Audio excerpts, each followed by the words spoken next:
Hey everybody, this video is definitely a little bit different than what we've been doing. It's been raining like crazy, so it's been really hard to get footage. Even today it was raining quite a bit, and we caught wind of a local car meet. Kind of dried up, so we went out there. It was actually at two spots because the first one kind of got shut down, so we all shifted to another spot, and it was definitely wild. You guys are gonna see that in a minute. It was neat. There was definitely a whole lot going on, a lot of cars, a lot of people. We'll get to that in just a minute.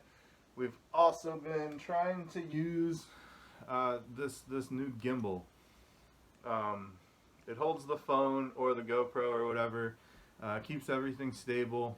You can move it all over the place. It's motorized. It's neat. So a lot of this video was made using that gimbal tonight. So let me know what you think. Give me some feedback. Leave a comment. Tell me if you noticed a difference. Hopefully it looks better. Like, subscribe, share. Definitely get this video out there because it was kind of cool. I'm going to try and find some more of these events and go out. We will also be giving out some decals. We got some t-shirts coming out soon, like the one I'm wearing. And yeah, let's go ahead and jump into this because it's a cool video.